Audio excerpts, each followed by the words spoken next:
Hello my beautiful souls, welcome sa ating tarot reading sessions. Keep in mind, general reading po ito, maring mag-resonate, maring hindi. Kunin nyo na lang po kung para sa inyo and leave the rest.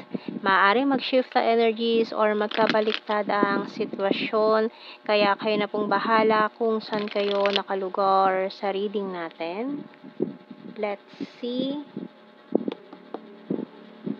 Wow, the Three of Cups and this High Priest, and the Ten of Pentacles, the King of Wands, the Lovers, and the Wheel of Fortune, and the Queen of Pentacles and the High Priestess. Bottom card is the Knight of Swords. So someone here is coming for you.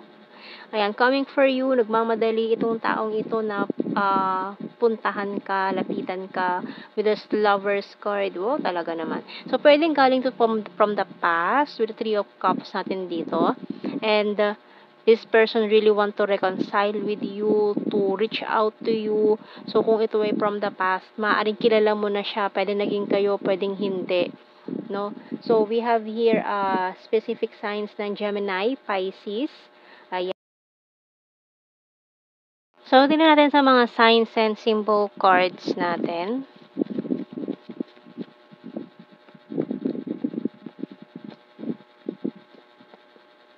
So, compass. So, ito na ang compass. So, hawak niya yung compass. Ready to go.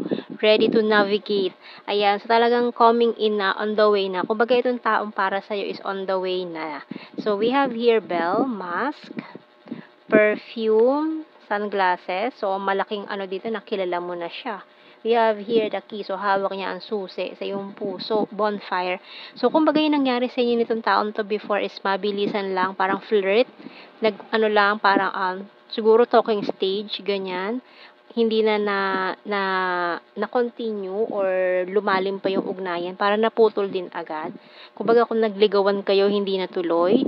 Or kung niligawan mo siya, niligawan ka niya. Parang bigla na lang nawala. Ganyan, naputol bigla. Hindi nagkaroon ng simula. Kumbaga, parang nasimulan pero hindi natapos. Ganun.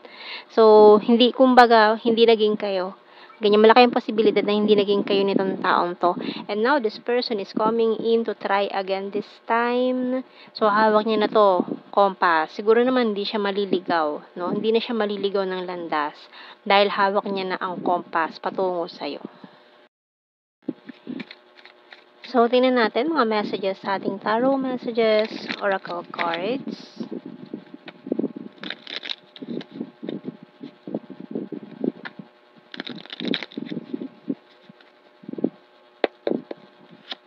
So, we have here, I'm a liar.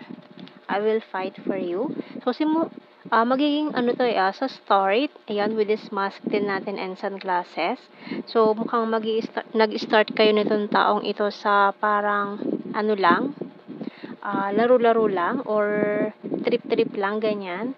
So, mukhang parang bawal ma-fall, ganyan. May usapan kayo na bawal ma-fall, parang trip-trip nyo lang yan, or yung no label na relationship before, ganyan, maaaring nag-start yung iba sa inyo ng ganon, pero hindi niya napigilan na fall pala siya sa'yo, or maaaring sinabi niya na kaya kayo naghiwalay or hindi na kayo nag-usap kasi sinabi niya na hindi kanya minahal kasi maaaring na-fall kayo parehas, pero parang sinabi niya hindi kanya minahal, pero hindi yun totoo kasi na-fall talaga siya sa'yo eh. So, sinan natin, I will fight for you. So, ngayon, paglalaban ka niya, I want a family with you. So, ayan, gusto niya magkaroon ng family with you. Ayan, dahil sa nagawa niya, this person is crying over you and feeling lost. So, we have here guarded and wounded. My intuition, choose you, keeping tabs on you, and please accept my cup of love. So, ngayon totohanin niya na. So, kumbaga dati parang, yung iba, parang, kumbaga dati parang nagpanggap kayo nitong taong to na mag-partner, na mag-jowa, tapos ngayon parang gusto niya ng totohanin. Okay? You're so hot. Bottom card. Can't stop thinking about you. So, ayan, hindi kanya makakalimutan. Kaiisip din sa'yo sa gabi yan. Not available. So, maring for some of you, parang anong nangyari is, may gusto lang siya sanang pagselosin, kaya nagpanggap kayo na magpartner, magkarelasyon, and then gusto lang niya pagselosin yung ex niya noon, mga ganyang bagay. So, kaya, mga panahon yun not available pa yung heart niya. Pero ngayon, na-realize niya kasi na tapos na yung pagpapanggap. So, ngayon, parang gusto niya na magpakatotoo sa sarili niya na yung feelings niya sa'yo is totoo pala. So, we have here, I want you. You and I were too young. I bury myself in work to forget you. It's time for me to heal now.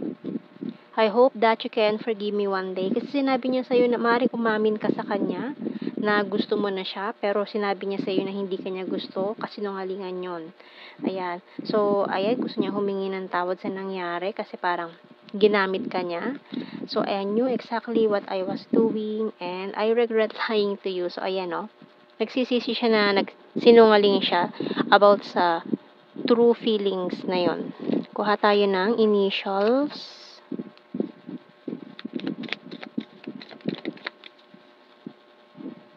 Mari kasing tinanggihan or itinanggi niya.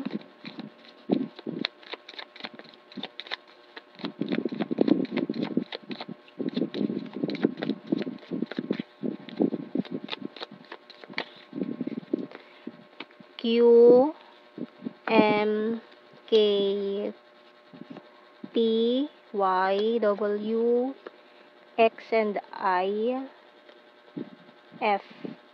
So, yung bottom card is Z. So, let's see. Sa blue card, we have here mirroring. Understanding and manipulation. So, may mga manipulative energies. And let's see sa ating and kuha muna tayo ng message galing sa ating archangels.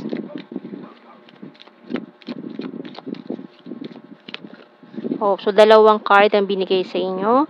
We have here spiritual understanding. So, ayan, pang-unawa. So, by Archangel Raziel, I'm bringing you esoteric information and symbols and helping you understand spiritual truths. So, ngayon, lalabas na yung mga sagot. Ayan. And isa pa to. Teaching and Learning by Archangel Zadkiel. Keep an open mind and learn new ideas, then teach these ideas to others. And let's see sa ating general signs and the messages. So, we have here logical, emotional, party animal, popular. From Mindanao, responsible. Number 6, runner card, very lucky, and number 2. Mountain card, summer. So, ngayon parang nagpo-focus na lang focus mo na lang ngayon is your goals with the mountain card. Cute and chubby. May mga naku-confuse about this connection kasi parang ayaw niyong bigyan ng chance. Chaser kasi nga alam niyo mali yung simula. Ayun, mali yung pagsisimula ninyo ng taong to. Chaser and March. Crazy for you. Fire sign, Aries, Leo, Sag, hilarious, and sexy body. Okay. So, yan ang ating reading, my beautiful souls. Thank you for watching. Take care and God bless. See you in our next reading, guys. Bye-bye.